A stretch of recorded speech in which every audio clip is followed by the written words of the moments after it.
So now we are starting today's session, and for the information of these August scholars gathered here, I would like to inform that today we have two speakers, Professor Vinay Kumar Vidyalankar from Gurukul Kangdi and Dr. Anand Kumar IPS.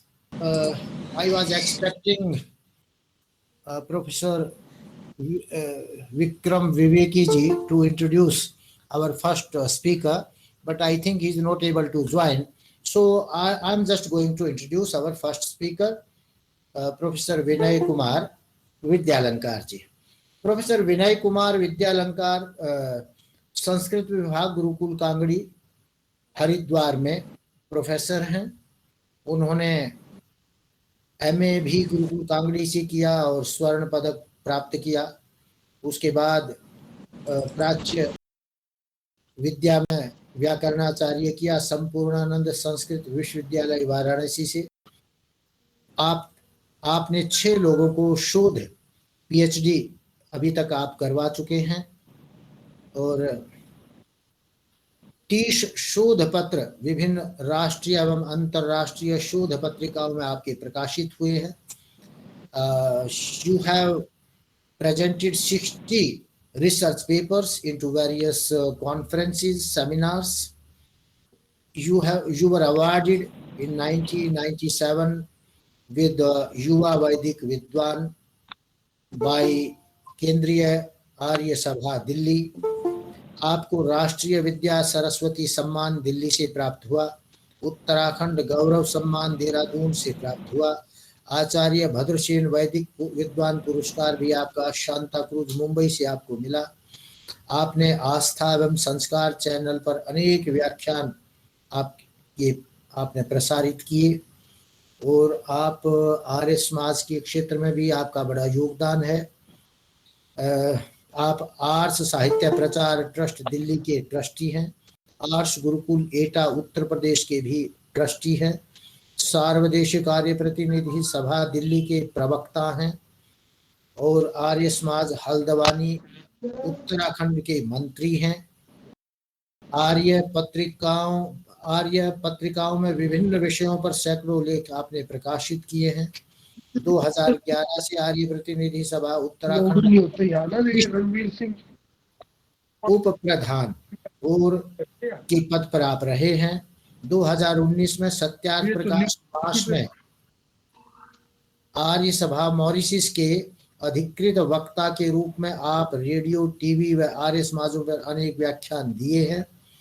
Arya Samaj के अंतर्राष्ट्रीय आर्य महासम्मेलनों 2006, 2012, 18 दिल्ली में आयोजित अनेक सत्रों का आपने संचालन किया है।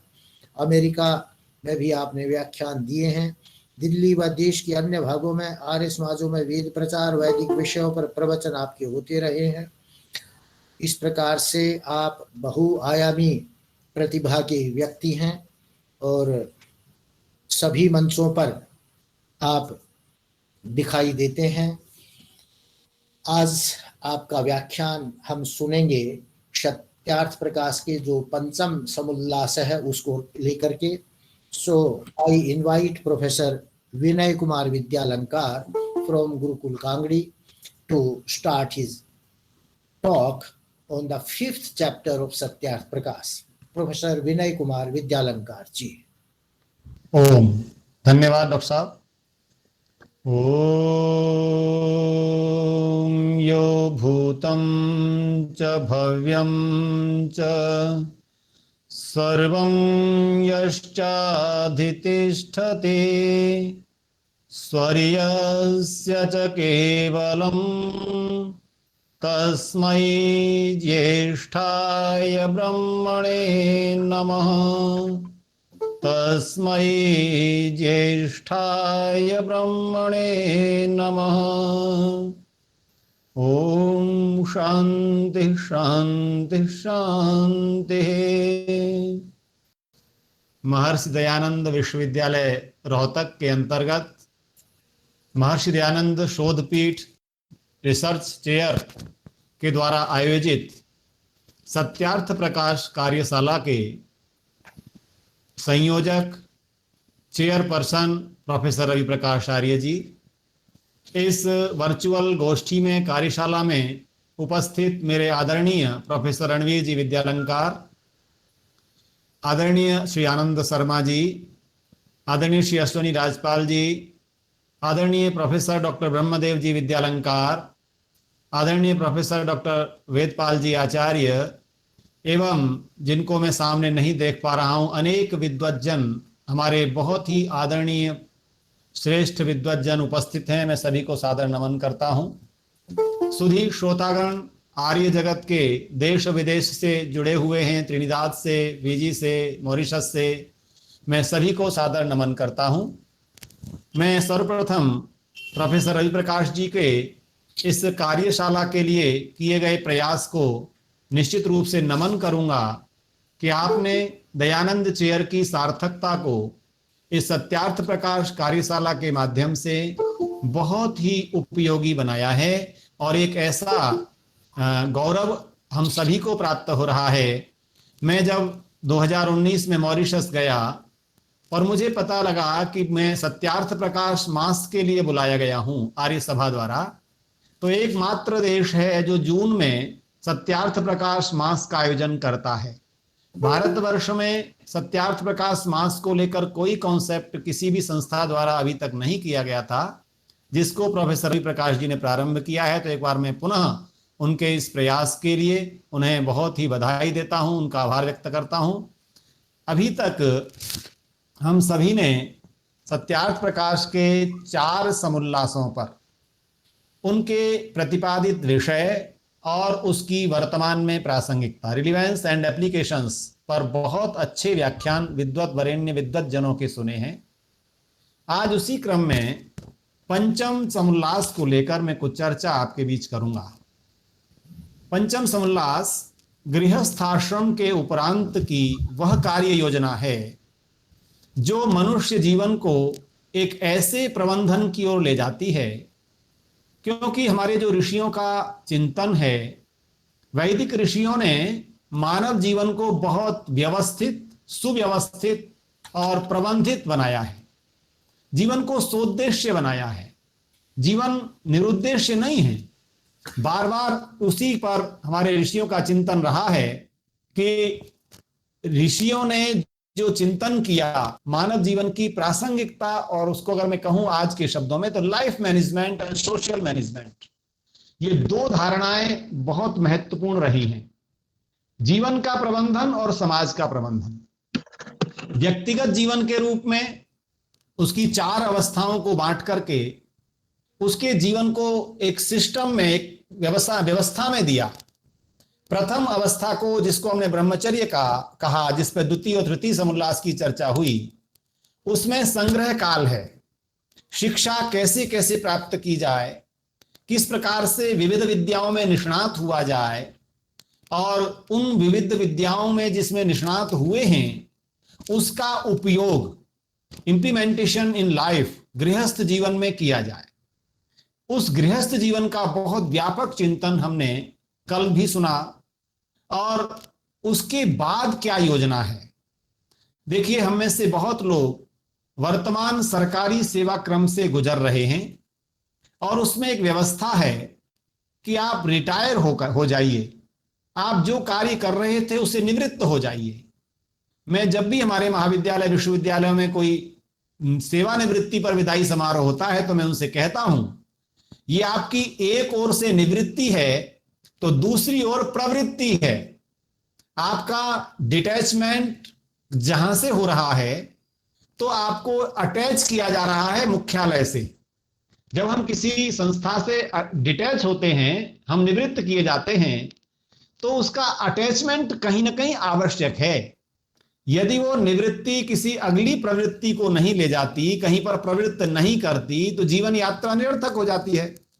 और ये आज समाज दर्शन की दृष्टि से आप देखें तो भारत के अलावा अन्य देशों में भी जब जाने का अवसर मिलता है तो जो रिटायरमेंट एज है, जिनके पास हमारी आश्रम व्यवस्था का दृष्टिकोण नहीं है, चिंतन नहीं है, वे बहुत परेशान गुजारते हैं। क्या करें, समय को कैसे काटें, भारतवर्ष में आप नगरों में जाएं, ग्रामीण क्षेत्रों में जाएं, ग्रामीण में तो फिर भी परिश्रम करता है व्यक्ति पूरे जीवन, पर नगरों में जो सेवानिवृत्त लोग हैं वे आपको दिखाई देंगे कहीं बैठकर ताश खेल रहे हैं।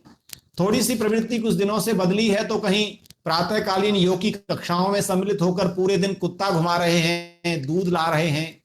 ये जो प्रवृत्तियां हैं इनको कैसे मैनेज किया जा सकता है? ऋषि दयानंद जी ने पंचम समुल्लास में हमारी तृतीय अवस्था ब्रह्मचर्य और गृहस्थ के बाद वो किस प्रकार से व्यवस्थित हो और उस अवस्था का पहला जो संकेत उन्होंने दिया, अगर आप उस श्लोक को देखें सत्यार्थ प्रकाश के, ब्रह्मचर्य आश्रमम समाप्य गृही भवेत, गृही भूत्वा वनी भवेत, वनी भूत्वा प्रव्रजेत। ये सतपथ ब्राह्मण का वचन ऋषि ने यहां कोट किया और ये कहा कि मनुष्य ब्रह्मचर्य आश्रम को पूर्ण करके गृहस्थ आश्रम में जाए, परंतु गृहस्थ में रमा न रहे, गृहस्थ में लिप्त न हो जाए, गृहस्थ में डूबा न रहे। इसके दुष्परिणाम हमारे ऋषियों को पता थे। अगर व्यक्ति गृहस्थ आश्रम में ही बना रहता है फिजिकली एंड मेंटली, आप देखेंगे कि वर्तमान में रिलेवेंस क्या है। तो वर्तमान में यह विषय चिंतन करना है कि इसमें कहा गया ग्रही भूत्वा वनी भवेत, तो क्या वर्तमान में सभी लोग घर को छोड़कर वनों में जाएं? क्योंकि हमें रिलेवेंस चेक करना है कि बात को कैसे प्रासंगिक बनाएं। तो इस वनी भूत्वा का मेन कॉन्सेप्ट क्या है, इसका मूल चिंतन क्या है? मूल चिंतन है गृहस्थ के साथ जो तुम्हारा दायित्वों से अटैचमेंट था, लगाव था, प्रवृत्ति थी, उस प्रवृत्ति से निवृत्त हो जाइए। वन का मतलब गृहस्थ से दायित्व मुक्त होना, और दायित्व मुक्त होने के लिए दो पहचान ऋषि ने दी। एक तो स्थूल पहचान है जो समय पर सभी समयों में शायद स्वीकार न हो। गृहाश्रमे स्थित्वा कहा गृहस्थस्तु यदा पश्येत बली पलितम आत्मनः अपत्यस्यैव चापत्यम तदारण्यम समाश्रयेत। ऋषि कह रहे हैं इस श्लोक का प्रमाण देते हुए कि जब गृहस्थ व्यक्ति अपने पके हुए बालों को देखे, सिर के श्वेत केशों को और त्वचा को ढीला होता हुआ देखे, जो कसा हुआ तेरा शरीर था, तो क्या करे? ये पहला स्थूल परिचय है शरीर की दृष्टि से, परंतु ये सर्वदा लागू नहीं होता। अब हमारे कई विद्वज्जन बैठे हैं जिनके बाल सफेद हुए ही नहीं है, या हो गए होंगे तो ढक लिए होंगे, पर मुझे तो प्रोफेसर रणवीर विद्यालंकार जी सदैव से बहुत आदरणीय हैं मेरे। उन्होंने कभी बालों को रंगा नहीं। मैं आज से 15-20 साल पहले से सर को देखता हूं। ये मेरा कहने का अभिप्राय इतना था कि हमारा जो वानप्रस्थ अवस्था का क्रम है उसमें पहला तो भौतिक है, पर दूसरा व्यावहारिक और सामाजिक है। वो क्या है कि अपत्यस्यैव चापत्यम, जब उसकी संतान के संतान हो जाए तो क्या करे? तब वह तदारण्यम समाश्रयेत, तब वह वानप्रस्थ की तैयारी कर ले, क्योंकि संतान के संतान हो गई। जैसे एक गृहस्थी ने अपनी संतान के होने पर उसके दायित्व का निर्वहन किया था। मेरे पिता ने, हम जितनी उनकी संतानें हैं उनका लालन पालन किया, पर जब उनकी संतान के, मैं आपको बिल्कुल व्यावहारिक बात बता रहा हूं, मैं ऐसे गौरवशाली पिता का पुत्र हूं, मुझे गौरव मिला है कि जब बड़े भाई के संतान हुई थी उसी समय से, हालांकि मैं सबसे छोटा, उनसे काफी आयु क्रम में छोटा था, तभी से घर के दायित्वों को उन्हें सौंप दिया। स्वाध्याय, संध्या, यज्ञ, इसको पूरा समय लगा दिया। तो कहा जा रहा है अपत्यस्यैव चापत्यम, संतान के संतान हो जाने पर आपको मन स्थिति बनानी है क्या कि अब ये दायित्व ट्रांसफर होना है, ये ड्यूटीज ट्रांसफर होनी है संतान के लिए। कितना सुंदर चिंतन ऋषियों का रहा होगा, क्योंकि जीवन का उद्देश्य धर्म अर्थ काम मोक्ष की सिद्धि है। तो धर्म अर्थ काम आपने 3 चीजों को गृहस्थ तक पूरा किया है, परंतु मोक्ष की अवस्था, मोक्ष की स्थिति पर पहुंचने के लिए यदि तैयारी नहीं की गई और लिप्तता बनी रही, लगाव बना रहा, अटैचमेंट बना रहा, उससे 2 हानियां होंगी। व्यक्तिगत हानि तो यह होगी कि स्वयं वैराग्य की भावना का विकास नहीं होगा, और सामाजिक हानि यह होगी कि संतान अपने कार्यों में आपके इंटरफेयर को, आपका जो व्यवधान है, आप उनके हर चीज में हस्तक्षेप करते हैं, उसको स्वीकार नहीं करती। आप अगर हस्तक्षेप करें या सुझाव दें, दो चीजें हैं। हस्तक्षेप करेंगे तो स्वीकार नहीं होगा, उनके निर्णयों में मांगने पर सुझाव देंगे तो आपका स्वागत होगा। अनावश्यक हस्तक्षेप कोई भी युवा गृहस्थी स्वीकार कभी भी नहीं करता रहा होगा, मुझे लगता है। हाँ, शर्म होती थी, समाज में कुछ उनके प्रति भाव होता था तो कहते थे ठीक है आपकी बात शर्माते, पर हमारे गृहस्थ को तो चलने दीजिए। ये जो स्थितियां थी, इससे बचने का कितना सुंदर कार्यक्रम ऋषियों ने दिया था।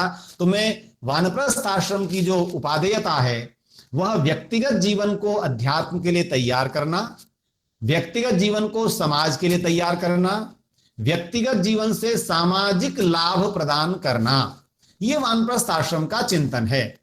वन में जाने का जो हमारा कॉन्सेप्ट था, कारण यह था कि जो हमारे गुरुकुल होते थे वो नगर से दूर होते थे, वनों में होते थे। वहां ब्रह्मचारी और ब्रह्मचारिणी जो अध्ययन करते थे, उनका नगर की सुविधाओं से, नगर के वातावरण से पृथक रख करके एक व्यवहारिक निर्माण किया जाता था।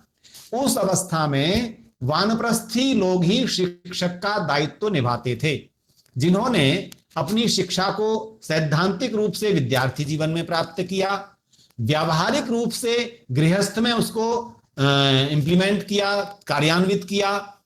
तो दोनों प्रकार की शिक्षा जिनके पास होगी वे विद्यार्थी को अच्छी तरह से शिक्षित कर पाएंगे।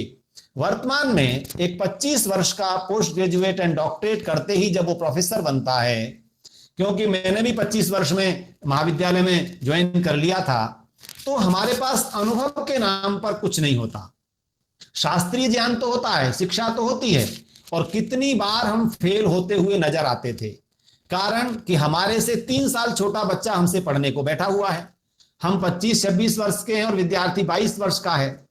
ये जो वर्तमान शिक्षा पद्धति है, इसमें गृहस्थी व्यक्ति, ऐसा नहीं है कि गृहस्थी उस समय न पढ़ाते हों, ऊपर एक परिपक्व होने पर एक प्रैक्टिकल एंड थ्योरेटिकल नॉलेज का जहां सही कोलैबोरेशन हो सकता हो, कोऑर्डिनेशन हो सकता हो, वो वानप्रस्थ की आयु होती है। तो शिक्षा देने का कार्य वानप्रस्थी का, स्वयं की तपस्या का कार्य वानप्रस्थी का। तो ऋषि के जो प्रमाण दिए गए श्लोक हैं, उनको तो आप इसमें सत्यार्थ प्रकाश में देखते हैं। मैं प्रत्येक प्रमाण को प्रस्तुत नहीं करूंगा समयाभाव की दृष्टि से, पर निवेदन करूंगा कि कहा गया कि वानप्रस्थी का मानसिक चिंतन क्या हो। स्वाध्याये नित्य युक्त स्यादांतो मैत्र समाहितः, दाता नित्यम अनादाता सर्वभूतानुकंपकः। ऋषि कह रहे हैं कि वानप्रस्थ की मानसिक अवस्था क्या होगी, तो कहा स्वाध्याय अर्थात पढ़ने पढ़ाने में नित्य युक्त। ऋषि ने देखिए पढ़ाने का शब्द प्रयोग किया है। वानप्रस्थी पढ़े और पढ़ाए, वो नित्य उसमें प्रवृत्त रहे, जितात्मा, इंद्रियों को और मन पर विजय प्राप्त कर चुका हो, सबका मित्र मैत्र और समाहितः, सभी का वह समान अवसर देने वाला दयालु, किसी से कुछ भी पदार्थ न लेवे ऐसा वर्तमान बना ले। अब आप थोड़ा चिंतन कीजिए, जैसा कि अभी हमारे सतीश बिहारी जी कह रहे थे कि हमें जिन उपदेशकों का श्रवण करने को मिलता है, वहां पर रिनाउंड स्पीकर्स भी हमारे आ सकते हैं। ये जो हमारे रिटायर्ड प्रोफेसर्स, रिटायर्ड अधिकारी जिन्होंने गुरुकुली शिक्षा प्राप्त की है, आज हमारे मेरे बाद जिनका आप व्याख्यान सुनेंगे, प्रोफेसर आदरणीय श्री डॉक्टर आनंद कुमार जी IPS, गुरुकुल झज्जर स्नातक के स्नातक हैं, यशस्वी स्नातक हैं, और सेवा काल इतना गौरवशाली रहा। अब वे रिटायरमेंट के बाद सामाजिक क्षेत्र में उतरे हैं और बहुत अच्छा अनुभव उनका है। तो वो उस अनुभव से सामाजिक सेवा के कार्यों को कुशल पूर्वक कर सकते हैं। परंतु ध्यान रहे, ऋषि का जो यहाँ एक जिस बात पर जोर है कि जितेंद्रिय और दांता कहा गया है, मन को नियंत्रण में रखने वाला, जिसका बहुत नियंत्रित व्यवहार, परिपक्व मैच्योरिटी जिसके अंदर आ जाती है, वो वानप्रस्थ अवस्था का नाम है। और इसी प्रकार से अनेक प्रमाण ऋषि ने दिए हैं यहाँ पर। मुंडकोपनिषद का भी प्रमाण दिया है इस समुल्लास में। तपः श्रद्धे ये उपवसन्त्यरण्ये शांता विद्वांसो भैक्षर्याम चरन्तः। ऋषि कह रहे हैं चाहे वो करोड़पति बहुत अरबपति गृहस्थी रहा हो, यदि वो वानप्रस्थ की अवस्था को सही रूप में स्वीकार करता है तो भिक्षाचार करके जीवन का पालन करे। कितना सुंदर दृष्टिकोण रहा होगा। अपनी सुख सुविधाओं में और धन संपदा में जो रहने वाला व्यक्ति था, यदि वो मन से वानप्रस्थ को स्वीकार करता था तो उसे भिक्षा मांगने में कोई संकोच नहीं होता था। ये हमारी गौरवशाली संस्कृति थी, ये हमारा गौरवशाली चिंतन था, दृष्टिकोण था, जीवन दर्शन था, जिसमें कहा शांत विद्वान लोग वन में तप धर्मानुष्ठान और सत्य की श्रद्धा करके भिक्षाचरण करते हुए जंगल में बसते हैं। हम आज, मेरी बात को अन्यथा न लें, परंतु सेवानिवृत्त हो जाने के बाद भी हम क्या विचार करते हैं, गृहस्थियों जैसी समस्त सुविधाएं हमको प्राप्त हों। मैं यदि किसी ने बुलाया हूं, रिटायर होने के बाद भी विद्वान हूं, आर्य समाज से कहता हूं मुझे एसी कमरे में रखना, मेरे भोजन की उत्तम व्यवस्था करना, क्योंकि मैंने मन से वानप्रस्थ के चिंतन को स्वीकार नहीं किया है। ऋषि कहते हैं कि तपस्वी जीवन का प्रारंभ है, क्योंकि ये जीवन सुउद्देश्य है, ये उद्देश्यपूर्ण जीवन यात्रा है। यदि भौतिक पदार्थों से ही लगाव बना रहा तो ये जो छूटने वाले हैं, छुड़ा लिए जाएंगे तुझसे, तो उसके लिए मानसिक तैयारी तो तेरी है नहीं। तो मानसिक तैयारी वानप्रस्थ है। ऋषि ने इस प्रकरण में बड़ा थोड़ा लिखा है, सत्यार्थ प्रकाश को आप देखेंगे, लेकिन बहुत व्यापक चिंतन है। उस चिंतन को हमें जाना और समाज दर्शन के साथ जोड़ना। समाज में वानप्रस्थी जितने होंगे वो प्रेरणा का और सुझाव देने का, संकल्प कराने का कार्य करेंगे। वेद का प्रमाण भी ऋषि ने दिया। यजुर्वेद के 20वें अध्याय का मंत्र दिया, अभ्यादधामि समिधम अग्ने व्रतपते त्वयि व्रतम च श्रद्धाम च उपैमीन्धे त्वा दीक्षितो अहम। क्या कहता है वेद मंत्र? वानप्रस्थ में जाते हुए व्यक्ति कहता है, मैं अभ्यादधामि समिधम अग्ने, अग्नि में होम करके दीक्षित हुआ हूं। मैं अग्नि में होम करके दीक्षित हुआ हूं। और व्रतपते त्वयि, हे व्रतों के स्वामी, मेरी प्रवृत्ति तेरी ओर हो गई है। मैंने एक बात आपसे प्रारंभ में कही थी कि जब मैं कहीं से सेवानिवृत्त हो रहा हूं तो मेरा अटैचमेंट मुख्यालय में कर दिया जा रहा है। और वो मुख्यालय कौन सा है? ईश्वर का सानिध्य। वेद मंत्र कहता है, व्रतपते त्वयि व्रतम च श्रद्धाम च है उपैमी, मैं व्रत को और श्रद्धा को प्राप्त हो रहा हूं। तब मैं, जब मेरी ये पूरी परिपक्व अवस्था आ जाए और वानप्रस्थ के बाद का जो मेरा आश्रम है, क्योंकि सन्यास आश्रम पर भी मुझे आधा समय देना है। अभी वानप्रस्थ पर 25 मिनट लगभग मेरी चर्चा हुई है कि वानप्रस्थ एक मानसिक अवस्था को सुदृढ़ करने का आश्रम है, जिसमें धीरे धीरे अभ्यास वैराग्याभ्याम तन निरोधः, अर्थात निरंतर अभ्यास से वैराग्य की वृत्ति को जगा करके मुझे जो मेरी संसार में वृत्ति फैली हुई थी, मान की, सम्मान की, हानि की, लाभ की, जय की, ये सब चीजों से मुझे अब ऊपर उठना है। और इसी को कल हम अंतर्राष्ट्रीय योग दिवस मनाएंगे, जिसमें आदरणीय प्रोफेसर रवि प्रकाश जी ने उसे हमारे अवकाश भी रखा है इस कार्यशाला का। तो ये वर्तमान योग दिवस केवल और केवल हठ योग केंद्रित है, पर हमें सत्यार्थ प्रकाश के उस योग को भी स्मरण करना है। मैं प्रसंगानुकूल केवल चर्चा कर रहा हूं कि हमारे जीवन में योग का क्या महत्व हो, चित्त की वृत्तियों का निरोध कैसे हो। और यही वानप्रस्थ अवस्था का मुख्य काल है, क्योंकि ब्रह्मचर्य में किया गया तप अपरिपक्व मस्तिष्क में गुरुओं के आदेश के पालन के रूप में किया गया था। वहां मैंने तप तो किया, पर गुरु आदेश मानकर किया। उस समय उतना मस्तिष्क विकसित नहीं था कि जो सार्थकता थी उसको मैं समझ पाता। हम लोग गुरुकुलों में पढ़े हैं, गुरुकुल में पूरा तप कराया जाता है। ये ऋषिवर देव दयानंद की कृपा है। कि जितने आर्ष गुरुकुल हमारे ऋषि दयानंद जी की परंपरा से स्वामी श्रद्धानंद जी ने प्रारंभ किया और गुरुकुल खुले, उन आर्ष गुरुकुलों में बहुत ही त्यागमय जीवन, भोजन बहुत सामान्य, हमारे वस्त्र एकदम सामान्य। यहां एक बात और जाननी है कि ब्रह्मचर्य में भी एक यूनिफॉर्म है, कुर्ता कटी वस्त्र या कपड़े ओढ़ने का, और वानप्रस्थ में भी एक यूनिफॉर्म है, पीत वस्त्र पीले वस्त्र पहनने का। संन्यास में भी एक यूनिफॉर्म है, कषाय वस्त्र पहनने की। तो कौन सी अवस्था रह गई? सभी कलरफुल ड्रेसेस के लिए, केशों को सुंदर बनाने के लिए केवल और केवल एक अवस्था है जिसमें आप विभिन्न प्रकार के वस्त्र आभूषण धारण कर सकते हैं, और उन वस्त्र आभूषणों को धारण करके भी आपको मन में ये रखना है कि जिस दिन ये छूट जाए मुझे कोई समस्या नहीं आएगी। कितना भी कीमती वस्त्र मैंने पहना है, यदि वो कट जाए, छूट जाए, तो मेरे मन पर कोई प्रभाव न पड़े, ये तैयारी गृहस्थ में करनी होती है। और वानप्रस्थ में तो एक प्रकार के वस्त्र पहनने होते हैं, जैसे हमारे सभी वानप्रस्थीगण प्रायः पीत वस्त्र पहनते हैं। तो यहां ऋषि ने बहुत सुंदर तैयारी के लिए कहा। एक बात और कही, क्या वानप्रस्थ में महिलाओं के लिए वो है? तो ऋषि ने कहा था, ये श्लोक भी आपने प्रमाण रूप में पढ़ा होगा, कि वह अपनी भार्या को पुत्रेषु भार्याम निक्षिप्य वनम गच्छेत सहैव वा।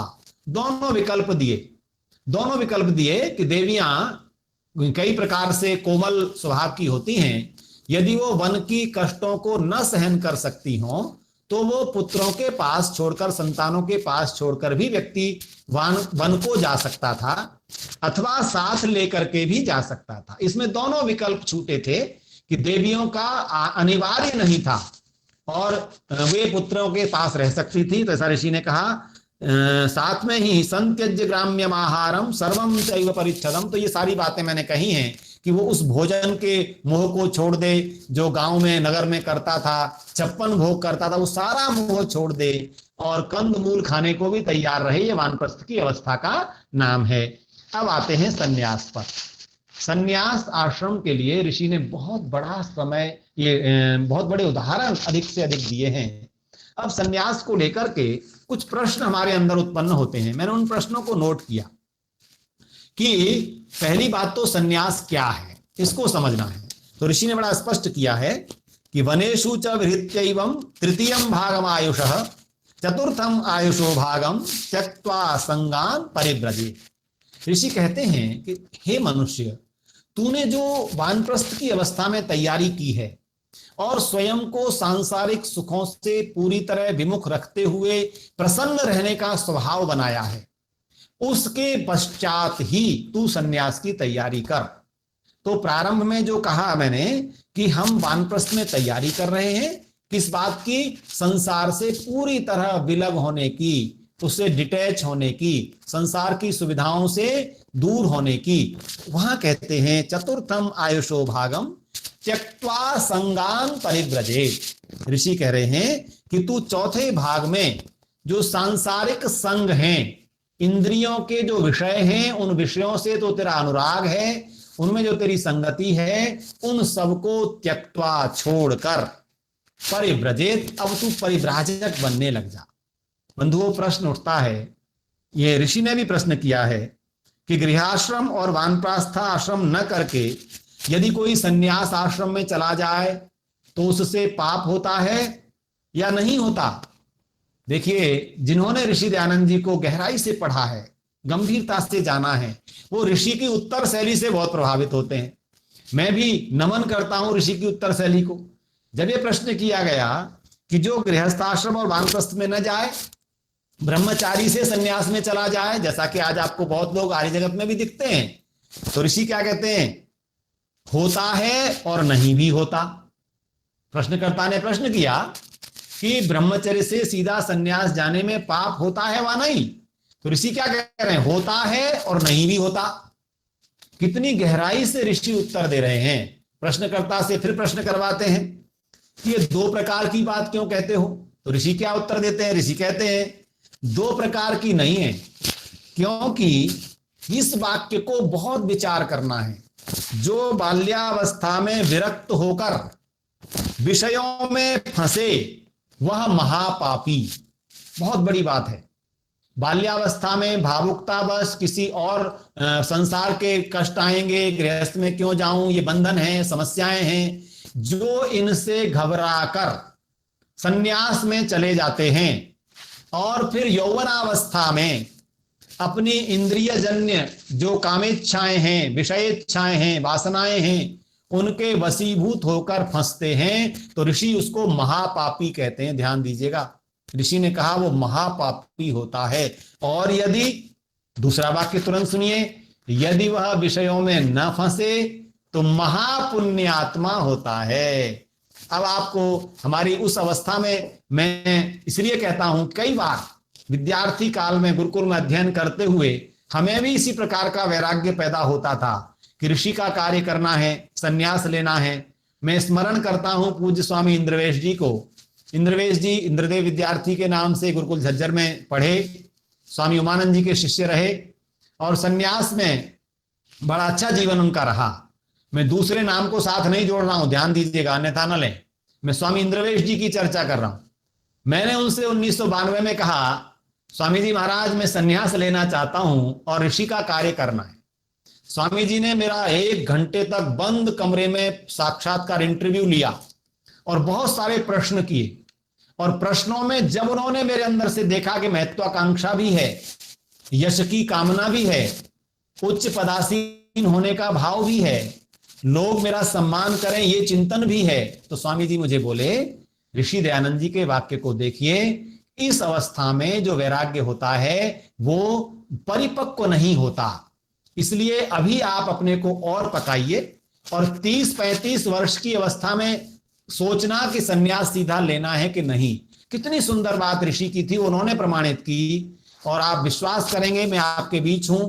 जब मैं 26 वर्ष का हो रहा था, स्वामी जी महाराज के पास गया कि स्वामी जी घर वाले कहते हैं गृहस्थ में जाना है, तो मैं भी गृहस्थ में चला जाऊं। स्वामी जी ने कहा तुरंत जाइए, और कहा गृहस्थ आश्रम कोई पाप नहीं है। जैसा कल हमने सुना, गृहस्थ आश्रम चतुसमलास में ऋषि लिखते हैं, कितना सुंदर लिखा है कि जैसे नदी और बड़े बड़े नद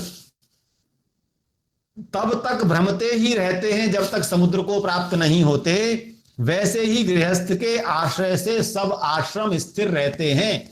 ये बात स्वामी जी ने कही कि गृहस्थी होना कोई पाप नहीं है, ऐसी धारणा नहीं बनानी चाहिए। तो ये बात ऋषि भी यहां कह रहे हैं कि यदि आप फंसता है तो महापापी होता है और नहीं फंसता है तो महापुण्यात्मा होता है। तो ये प्रश्नों के उत्तर ऋषि ने बड़ी अपने ज्ञान से, ऋषित्व से दिए हैं। आगे एक बात और आई, ऋषि ने बड़ा सुंदर कहा कि यद हरेव विरजेत तद हरेव प्रव्रजेत वनाद वा गृहाद वा ब्रह्मचर्यादेव प्रव्रजेत। 3 विकल्प ऋषि ने दिए हैं। पहला विकल्प तो ऋषि ने क्या दिया सन्यासी बनने के लिए? ऋषि ने पहला विकल्प दिया कि जिस दिन वैराग्य प्राप्त हो उसी दिन घर से व वन से सन्यास ग्रहण करे। अब विचार कीजिए, अगर गृहस्थ में ही तीव्र वैराग्य उत्पन्न होता है और विषयासक्ति से पूर्ण मुक्ति होती है तो गृहस्थ आश्रम से सीधा सन्यास में चला जाए। अब कहते हैं सन्यास का जो क्रम है वो ब्रह्मचर्य, गृहस्थ, वानप्रस्थ और फिर सन्यास है। तो आप सिस्टमेटिक यदि जाना चाहते हैं, प्रक्रिया में जाना चाहते हैं, तो आप क्रम से जाएं। दूसरा विकल्प कहते हैं यदि वो वानप्रस्थ न करना चाहता हो तो गृहस्थ से चला जाए। और तीसरा ऋषि कहते हैं यदि वह, अगली बात को बहुत गौर से देखना है हर व्यक्ति को, कि पूर्ण विद्वान, जितेंद्रिय, विषय भोग की कामना से रहित, परोपकार करने की इच्छा से युक्त, 4 योग्यताएं ऋषि ने यहां दी। पहली बात पर विशेष बल देना कि सन्यास ग्रहण करने के लिए पूर्ण विद्वान होना आवश्यक है। अब पूर्ण विद्वान से सर्वज्ञ नहीं ले लीजिएगा, कहीं हम ये ले लेंगे सर्वज्ञ होना आवश्यक है। सर्वज्ञ तो ईश्वर है, पर जिस जिस विद्या से उसका संबंध है, वेद विद्याओं में पारंगत है, संसार और अध्यात्म दोनों विद्याओं में वो पारंगत है, तो पूर्ण विद्वान। दूसरी बात कही जितेंद्रिय। मुझे महर्षि याज्ञवल्क्य और जनक का संवाद स्मरण होता है, जिसमें जनक कहते हैं कि महाराज ऋषिवर मुझे बताइए कि संसार में शत्रु कौन है। के शत्रवः, तो महर्षि याज्ञवल्क्य उत्तर देते हैं निजेंद्रियाणि।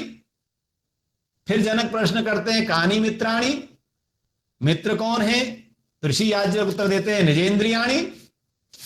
आप देखिए प्रश्न दो हैं, उत्तर एक है। कहा के शत्रवः, हमारे शत्रु कौन है? उत्तर क्या मिला? निजेंद्रियाणि, हमारी इंद्रियां शत्रु हैं। फिर कहा कानि मित्राणि, मित्र कौन है? तो ऋषि क्या उत्तर दें? निजेंद्रियाणि, अपनी इंद्रियां ही सबसे अधिक मित्र हैं। बोले कैसे? यानी जितानी तानी मित्राणि, जिसने इंद्रियों को जीत लिया है वे इंद्रियां उसकी मित्र हैं, और जिसको इंद्रियों ने जीत लिया है वे उसकी शत्रु हैं। ऋषिवर चाहे ब्रह्मचर्य का संदेश हो, चाहे गृहस्थ का संदेश हो, चाहे वानप्रस्थ का संदेश हो, चाहे संन्यास आश्रम की स्थिति हो, कहते हैं जितात्मा जितेंद्रिय।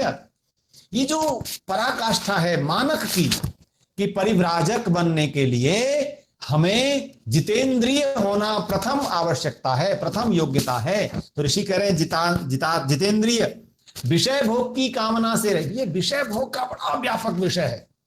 लोग कहते हैं जी हमने तो बिल्कुल भोग की कामना नहीं होती, पर आप स्मरण कीजिए जब सन्यास दिया जाता है तो सारा केश मुंडन हो जाते हैं, और कुछ केश सिर में 3 केश छोड़े जाते हैं, और एक केश को कहते हैं गुरुजी स्वयं उखाड़, और कहते हैं पहले केश को उखाड़ते हुए पुत्रैषणा को छोड़ना है, दूसरे केश को उखाड़ते हुए वित्तैषणा को छोड़ना है, और तीसरे केश को उखाड़ते हुए लोकैषणा को छोड़ना है।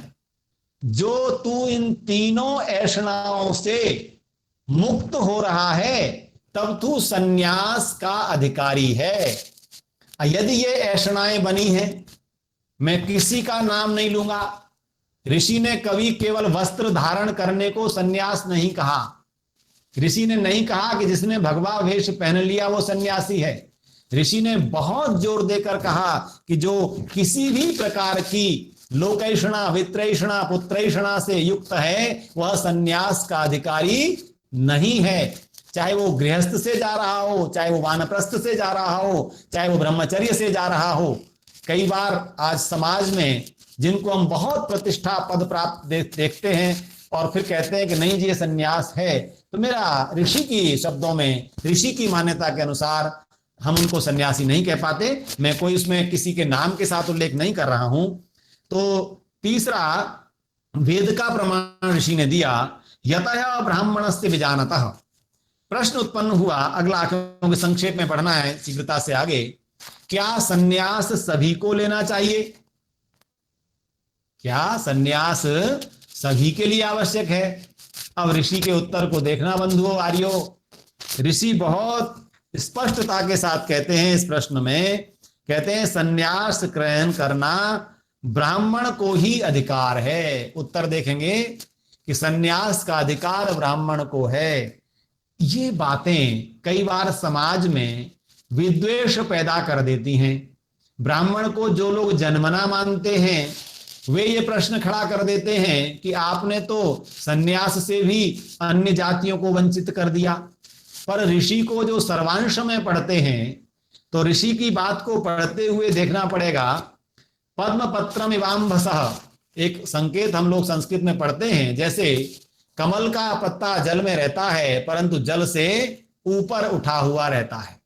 तो ब्राह्मण वृत्ति का पहला संकेत है कि जो ब्राह्मण हो, ऋषि कहते हैं ब्राह्मण, और इसका बड़ा स्पष्टीकरण देते हैं ऋषि। क्या कहते हैं? क्योंकि जो सब वर्णों में पूर्ण विद्वान, धार्मिक, परोपकार प्रिय मनुष्य हैं उसी का ब्राह्मण नाम है। अब इसकी व्याख्या देखिए, इससे बढ़िया उत्तम व्याख्या कहां मिल सकती है। ऋषि ब्राह्मण किसी एक वर्ण विशेष को सन्यास में जाने के लिए नहीं मान रहे। ऋषि ने ब्राह्मण का क्वालिटी डिसीजन किया है, उसकी कोई क्वांटिटी या किसी जाति को नहीं कहा, क्वालिटी। क्या कह रहे हैं ऋषि? क्योंकि इस वाक्य को बार बार हम स्ट्रेस करें, क्योंकि जो सब वर्णों में ब्राह्मण, क्षत्रिय, वैश्य, शूद्र, कहीं से भी, आप लोग कहेंगे शूद्र तो विद्वान होता ही नहीं, तो वो हट जाएगा। तो 3 वर्ण द्विज वर्ण रह गए। तो जो सब वर्णों में पूर्ण विद्वान, धार्मिक, परोपकार प्रिय मनुष्य हैं, वे उसी का नाम ब्राह्मण है। तो अब क्या हुआ बताइए? कोई वर्ण बचा जो सन्यास में न जा सकता हो, परंतु उसकी योग्यता आवश्यक है कि वो चाहे किसी वर्ण में हो, चाहे ब्राह्मण में हो, क्षत्रिय में हो, वैश्य में हो, परंतु उसकी योग्यता होनी चाहिए कि वो विद्वान हो, परोपकार प्रिय हो, धार्मिक हो। ऐसा ब्राह्मण बिना पूर्ण विद्या के धर्म, परमेश्वर की निष्ठा और वैराग्य के सन्यास ग्रहण करने में संसार का विशेष उपकार नहीं हो सकता। एक बात और ग्रहण करनी है बंधुओं, सन्यासी संसार के उपकार के लिए बन रहा है। वह संसार में अपनी वेद विद्याओं को, ज्ञान को पहुंचाने का कार्य परिव्राजक के रूप में भ्रमण करते हुए कर रहा है। इसलिए ऋषि ने कहा कि वो यदि वह वैराग्य का उसमें भाव नहीं होगा, धर्म का ज्ञान नहीं होगा, परमेश्वर में निष्ठा नहीं होगी, तो वह परोपकार के मूल में लेकर नहीं चल पाएगा। प्रश्न तो बहुत उत्पन्न हो रहे हैं, मैं उनको समाधान जहां तक ऋषि के इस दृष्टिकोण से हो सकता है करूंगा। प्रश्न किया, सन्यास ग्रहण करने की आवश्यकता क्या है? आप बेकार इतनी देर से विनय जी से चर्चा करवा रहे हैं कि सन्यास लेना है तो क्यों करना। तो ऋषि का उत्तर देखिए, ऋषि क्या कहते हैं। उपमाएं, बड़ा सुंदर उदाहरण। जैसे शरीर में सिर की आवश्यकता है, वैसे ही आश्रमों में सन्यास आश्रम की आवश्यकता है। चिंतन का कार्य, ज्ञान का कार्य जैसे शरीर में सिरोभाग करता है, वैसे ही समाज को प्रेरणा देने का, जागृति का, वैचारिक क्रांति का, विचारों के आदान प्रदान का, बिना किसी स्वार्थ के निर्लोभी भाव से केवल और केवल परिव्राजक ही कर सकता है। तो ऋषि कह रहे हैं क्योंकि इसके बिना विद्या धर्म कभी नहीं बढ़ सकते। दूसरे आश्रमों को विद्या ग्रहण, गृह कृत्य, तपश्चर्या आदि का संबंध होने से अवकाश बहुत कम मिलता है। समाज का उपकार करने की इच्छा हमारी आपकी सबकी है, पर हम घर के दायित्वों में इतने बंधे हैं कि हम उतना समय समाज को नहीं दे पाते। कई बार तो हम जैसे उपदेशकों को घर से ये ताना मिलता है कि आपको इतना ही समय आर्य समाज में लगाना था। आदरणीय प्रोफेसर हरिप्रकाश जी ने जब बताया कि मैं 23 वर्ष की अवस्था से प्रवचन देने जाने लगा था, गृहस्थ में आ गया तो मेरा वही क्रम रहा। जो भी छुट्टी थी सब आर्य समाज के लिए, तो मेरी पत्नी कहती थी क्यों विवाह किया, सीधे संन्यास में चले जाते।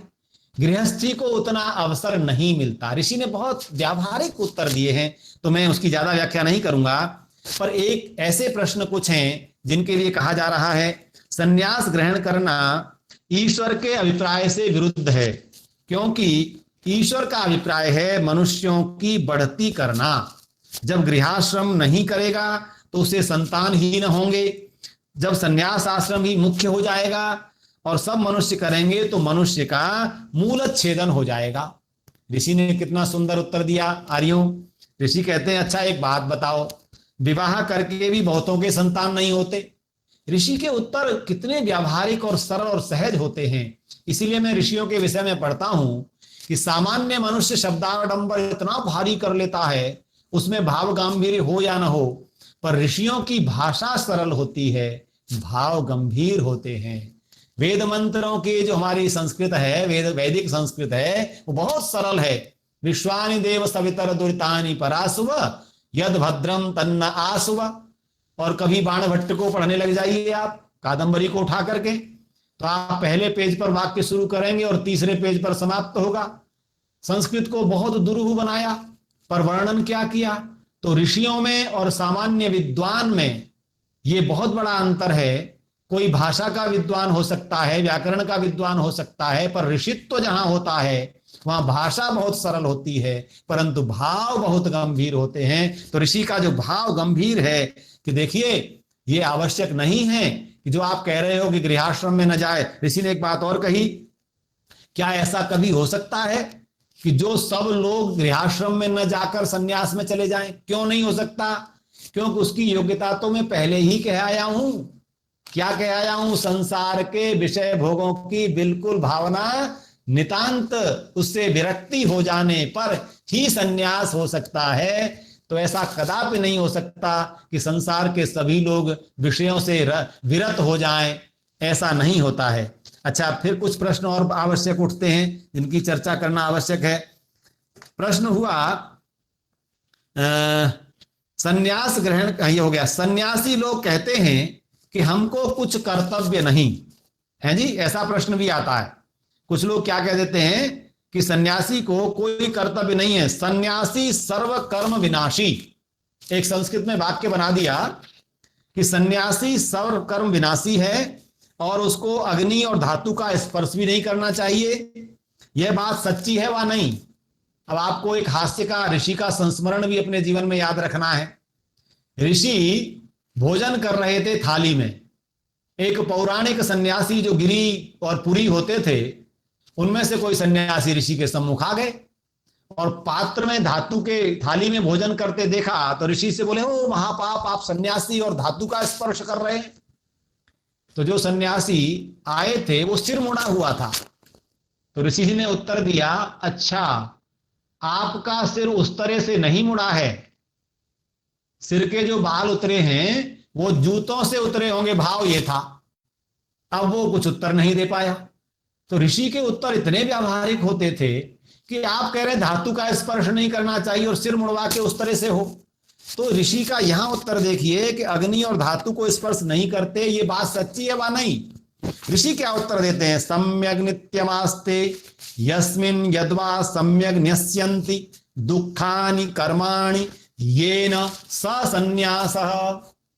ऋषि ने कहा कि ये जो आप कहते हो कि सर्वकर्म विनाशी, नहीं, सन्यासी के लिए ऋषि कहते हैं जो ब्रह्म और उसकी आज्ञा में उपविष्ट अर्थात स्थित, जिससे दुष्ट कर्मों का त्याग किया जाए। कर्मों का त्याग नहीं, दुष्ट कर्मों का त्याग।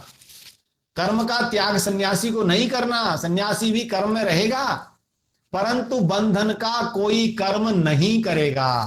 प्रश्न यह है कि सर्वकर्म विनाशी नहीं है सन्यासी, उसको कर्म नहीं छोड़ने। ये जो अविद्या थी, इस अविद्या ने हजारों वर्ष तक, जो 5000 वर्ष का हमारा देश का, जिसे हम कहते हैं ब्लैक एज, काला काल, ऋषि दयानंद जी ने कहा अविद्या और अज्ञान से भरा हुआ, इसमें सन्यासियों ने कह दिया कोई नृप हो हमें का हानि। आप उस प्रकरण का स्मरण करें जब 1867 के अंदर ऋषि दयानंद जी हरिद्वार में पाखंड खंडनी पताका लगाते हैं। कुंभ के मेले में सभी सन्यासियों के आश्रमों के, मठों के, उन महंतों के पास जाते हैं और कहते हैं मेरी भारत माता पराधीन है, हमें आपको सबको जागृत करके देश को स्वतंत्र कराना है। वो अज्ञान से मूढ़ सन्यासी गण जो वास्तव में केवल भगवा वस्त्र पहने थे, मठाधीश थे, उन्होंने ऋषि से क्या कहा, अरे ये कैसा सन्यासी है, कोई नृप हो हमें का हानि, राजा कहीं का भी हो, हम इसके काम में लगेंगे क्या? हमारा जीवन इन प्रपंचों के लिए क्या? हम तो साधना में रहते हैं, भस्म रमाए रहते हैं। मेरे ऋषि ने उनको उत्तर दिया, यदि यह राष्ट्र स्वतंत्र नहीं हुआ तो क्या कोई सन्यासी, विद्वान, उपदेशक समाज में जाकर अपने वैदिक विचारों को दे पाएगा? राष्ट्र धर्म के प्रति इतने सजग सन्यासी ऋषि दयानंद हैं, तो जहां एक और हम सन्यास की बातें कर रहे हैं, वहां ऋषि के सन्यासी आश्रम, सन्यास आश्रम की पराकाष्ठा का भी चिंतन करना है। ऋषि ने कितना सुंदर कहा, दुष्ट कर्मों का त्याग सन्यास है, वह उत्तम स्वभाव जिसमें हो वह सन्यासी कहता है। इसमें सुकर्म का कर्ता और दुष्ट कर्मों का विनाश करने वाला सन्यासी कहता है। ऋषि ने बहुत स्पष्टता से फैली हुई भ्रांतियों का उत्तर दिया है, जो सन्यास के नाम पर भ्रांति फैली थी। फिर हुआ प्रश्न, अध्यापन और उपदेश का कार्य तो गृहस्थ किया करते हैं, सन्यासी का क्या प्रयोजन है? ऋषि ने इसका भी बहुत व्यावहारिक उत्तर देते हुए कहा है कि सत्योपदेश सब आश्रमी करें। बहुत सुंदर उत्तर दिया ऋषि ने। सभी आश्रमों में विराजमान व्यक्ति सत्योपदेश करने वाला होना चाहिए और जितना अवकाश उसको अपने दायित्वों से मिलता हो, निष्पक्षपातता वो गृहस्थी नहीं कर सकता। ऋषि ने इतनी बड़ी बात कही है, निष्पक्षपातता सन्यासी ही कर सकता है जब वह किसी को भी अपना न मानकर सबको अपना मानता है। किसी व्यक्ति विशेष के प्रति उसका अनुराग नहीं होता, उसका मोह नहीं होता, अपितु वह सबको अपना मानता है, तो सर्वोपकार की भावना से चलता है। एक प्रश्न बहुत आवश्यक है, जो नहीं उत्तर दूंगा तो अधूरा रह जाएगा, कि ये परंपरा चली हुई थी, आज भी लोग आपसे और हमसे कहते होंगे कि यतीनाम कांचनम दद्यात् तांबूलम ब्रह्मचारिणाम चौराणाम अभयम दद्यात् नरो नरकम व्रजेत। एक श्लोक बना दिया, जैसे कल भी गृहस्थाश्रम में आप सुन रहे थे, अष्टवर्षा भवेत गौरी नववर्षा, ये सब ऐसे ही श्लोक बनाते थे ये लोग। तो क्या बनाया, ये वचन दिया, यदि कोई सन्यासी को यतीनाम कांचनम दद्यात्, सोना देता है, सुवर्ण देता है, धन देता है, या ब्रह्मचारी को तांबूल देता है, तो नरक को जाता है। हमारे एक स्वामी जी थे, स्वामी सत्यमित्रानंद जी, आप लोगों ने कभी नाम सुना हो, भारत माता मंदिर उन्होंने बनाया हरिद्वार के अंदर। वो ऋषि दयानंद के विचार से बहुत प्रभावित थे, वैसे पौराणिक सन्यासी थे। जब वो शंकराचार्य के पद पर विभूषित किए गए और प्रचार यात्रा में विदेश चले गए, तो उनके पीछे एक प्रस्ताव पास किया उनके जो उनका संप्रदाय था सन्यासियों का, जिस संप्रदाय में उन्होंने सन्यास लिया था, कि ये तो धर्म से निष्कासित करना चाहिए, म्लेच्छ हो गया, 7 समंदर पार चला गया। सत्यमित्रानंद जी ने कई व्याख्यानों में ये बात कही कि मैंने कहा, यदि हम पूरे विश्व को एक मानते हैं, वसुधैव कुटुंबकम कहते हैं, तो कैसे नरक कुल नरकगामी हो जाएगा। ऐसी ऐसी अवैधिक मान्यताएं थी। तो ये उत्तर ऋषि का जरूर सुनना है। क्या किसी को, सन्यासी को दक्षिणा में स्वर्ण आदि धन आदि देना चाहिए कि नहीं? तो ऋषि कहते हैं यह बात भी वर्णाश्रम विरोधी संप्रदायी स्वार्थ सिंधु वाले पौराणिकों की कल्पी हुई है। क्योंकि सन्यासियों का धन मिलेगा तो हमारा बहुत खंडन कर सकेंगे, हमारी हानि हो जाएगी। तो ऐसे पौराणिक कपोल कल्पियों ने यह व्यवहार चलाया है। ऋषि कहते हैं कि यदि सन्यासी उत्तम कार्य समाज के करता है, देखिए वाक्य पढ़े ऋषि का, कि जब मूर्ख और स्वार्थियों को दान देने में तो अच्छा समझते हो, विद्वान परोपकारी सन्यासियों को देने में क्या दोष होगा? ऋषि ने कहा विद्वान परोपकारी सन्यासी को दान देने में कोई दोष नहीं होता। विविधानि च रत्नानि विविक्तेषु उपपादयेत्, मनुस्मृति का वचन दिया कि नाना प्रकार के रत्न सुवर्ण आदि धन सन्यासियों को देवें। अब ये विरोधाभास समाज में आ सकता है।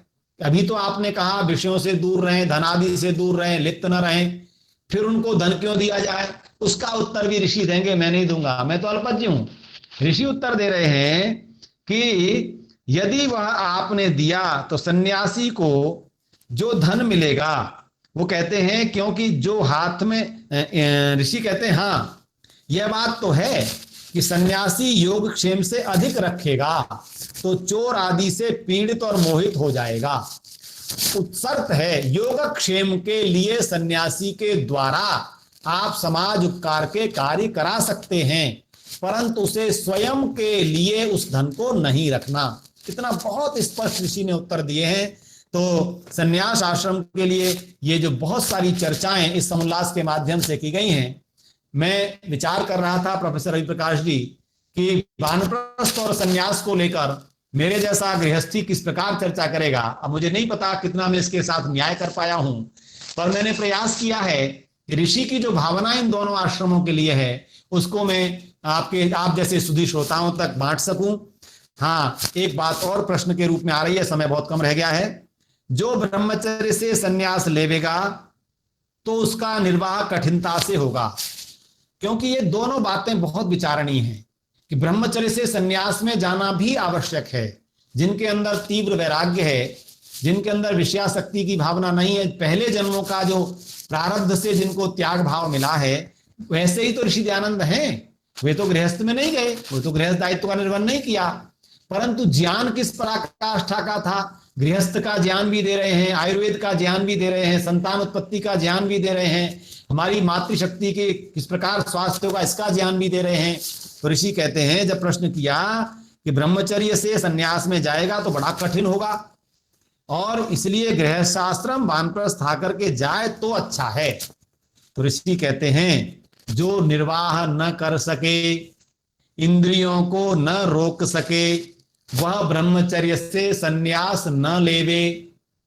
ये शर्त पहले भी दी, यहां भी कहा अंत में आते आते, परंतु जो रोक सके विषया और वह क्यों न लेवे। जिस पुरुष ने विषय के दोष और वीर्य संरक्षण के गुण जाने हैं वह विषयासक्त कभी नहीं होता।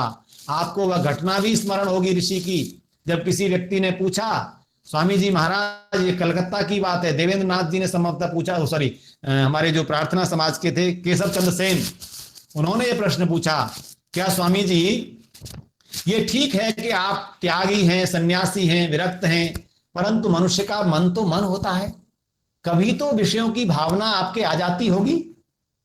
ऋषि से जब प्रश्न किया कि मन में तो कोई भाव विषयासक्ति का आ जाता होगा, तो ऋषि शांत हो गए, आंख बंद की और कुछ पल रुक कर बोले, स्मरण नहीं आता। ऋषि के उत्तरों को ऐसे समाज में स्थापित करना है, ऐसे सीधा नहीं कह दिया कि मुझे कभी विषयों में नहीं जाता, मैं तो बहुत ऐसे रहता हूं ना। आंख बंद की, एकाग्र चित्त हुए और फिर चिंतन किया और केशव चंद्र सेन जी से कहा स्मरण नहीं आता। फिर उन्होंने प्रश्न किया, ऐसा कैसे संभव है कि विषयों के प्रति मन न जाए। तो ऋषि क्या कहते हैं, इस मन को मैं इतने कार्यों में व्यस्त रखता हूं, वेदाध्ययन में, स्वाध्याय में, साधना में, परोपकार में, समाज को अंधकार से बाहर निकालने में, इसको समय ही नहीं मिलता उन विषयों तक जाने के लिए। ये देखिए ऋषि का ऋषित्व।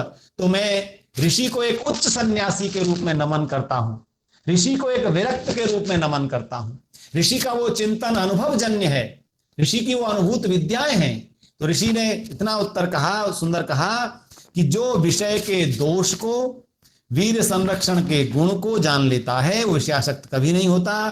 उसका वीर्य विचार अग्नि का ईंधन बन जाता है। कितनी सुंदर बात है। जो इस प्रकार से विषयों से उपरत विरक्त होकर के संन्यास में जाता है, उसके शरीर में बनने वाला जो ओज है, वीर्य तत्व है, वो विचार अग्नि का ईंधन बन जाता है और उसे उत्तम विचारों से युक्त बना देता है। बंधुओं, मैंने अपने निश्चित समय में इस समुल्लास के साथ कुछ चर्चा करने का प्रयास किया है। एक बात, अंतिम बात कहकर अपनी बात को विराम दूंगा।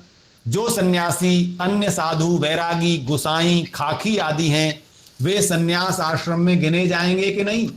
आज भारत के अंदर 20 से 25 लाख भगवा वेशधारी साधु है।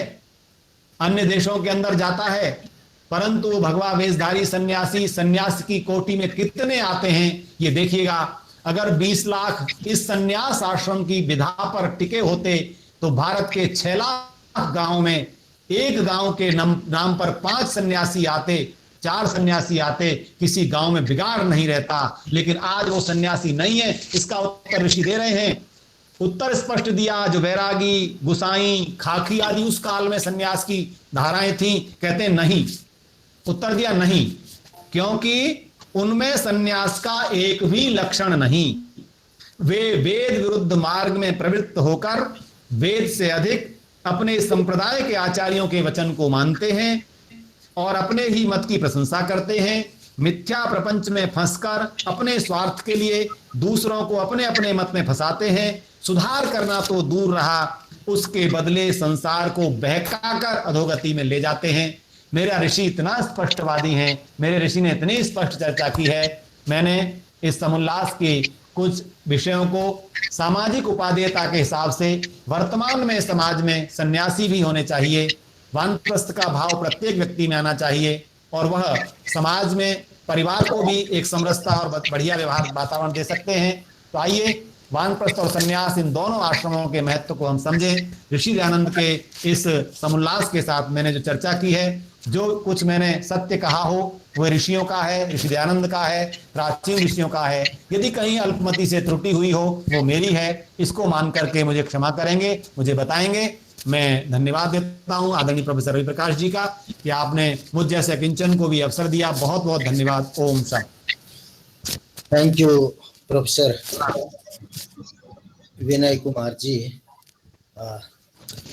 In fact, we are running short of the time, and it was a very comprehensive narration on the 5th chapter of Satyarth Prakash. And because the time is short, but I would like to briefly say this is most important thing that I'm going to tell you just to understand the whole sequence of Satyarth Prakash. When the Brahman created this universe, he created this universe with a vision, and he gave that vision to the humanity also. And that vision was prescribed or described as the Purushartha, the objective of the human life. Just like when some new institution is established, and the head of the institution, who is going to be head of the institution, is often asked the question, what is your vision of this institution and what is the action plan? How you would like to achieve that vision through the action plan? So the vision of creation and the vision that was given to humanity was the Purushartha, Dharma, Artha, Kama, and Moksha.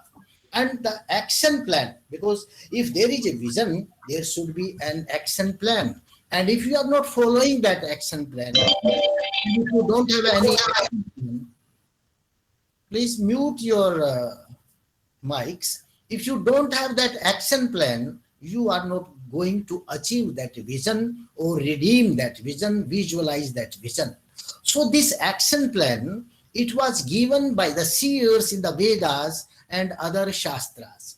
But that vision, that action plan was so vague that it was not possible for a lay scholars just to identify its clues. But Maharshi Dayananda, he charted out the whole action plan in the Satyarth Prakash, right from the first chapter till the end of the 14th chapter. That plans can be visualized, that plan can be seen. And what is that plan? Because if the realization, self-realization, and ultimately the Brahma realization is the goal of human life. So the first chapter initially tells you about the Brahman, his various names. It gives you the information that this is your final objective.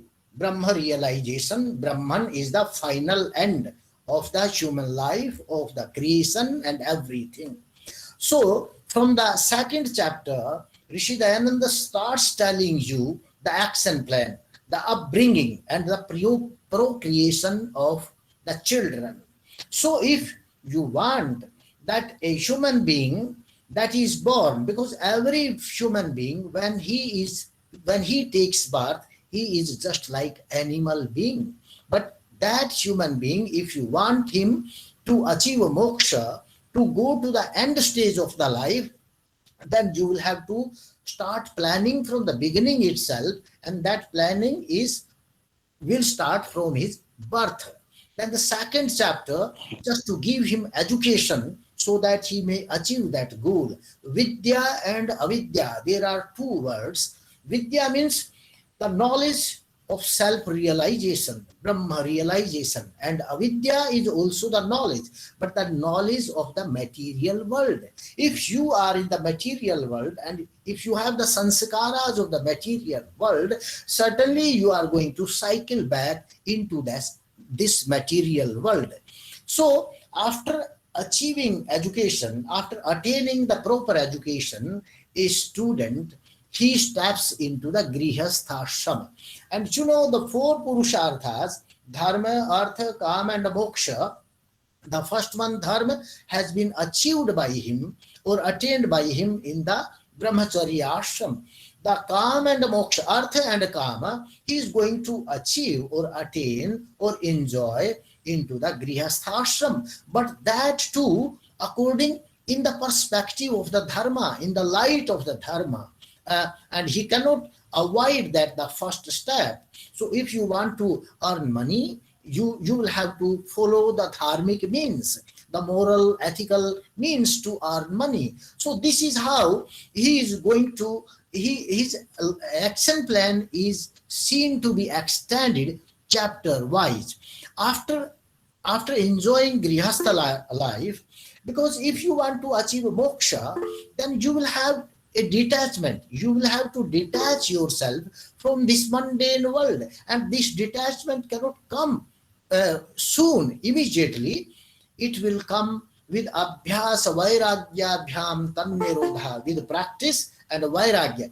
For this vairagya or detachment, you will have to do certain practice, and that practice you are going to do in the vanaprasthashram. You are detaching yourself from your near and dear ones, and then this vanaprastha ashram is a stage. It gives you a chance just to uplift yourself to the higher level, to detach yourself from these mundane relations. And you know, this all this the learned speaker, he rightly told that this cannot be defined through dress code. If you wear some yellow clothes, you become vanaprasth. It is not like that. If you wear the saffron clothes, you will become sannyasi, because this is the mental state of mind. Until and unless you reach up to that state of mind, you can never be a vanaprasthi or a sannyasi. If you want to be a vanaprasthi or a sannyasi, there is no need for initiation into these ashramas. It comes to your mind automatically, just like Adi Shankara. Nobody gave him sannyasa. He himself got the sannyasa because his mental state was at that level. And so far as Swami Dayananda is concerned, he also attained that mental state.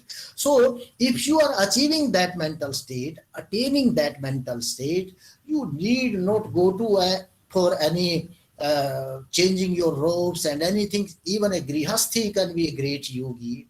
Even at grihastha level itself, somebody asked a question whether it should be generalized. Everybody shall have to go like that. If you want to moksha, if you want to attain a moksha, then you will have to go through these stages, because your state of mind will have to change like that. Your mind should be in the vanaprastha state. Your mind should be in the sannyasa state. Then only you can have the self-realization, and after self-realization, you can have the Brahma realization. And what is most important? For this, the words have been used by Swami Dayanand and in all Vedic literature time and again, Vidwana. This is not a Vidwan or a scholar or some economic scholar or mathematics scholar or Sanskrit scholar. Here Vidwana means the self-realized, enlightened scholar. And Brahman is also not a simple scholar, just like Vedic scholar of grammar. No, he's not like that.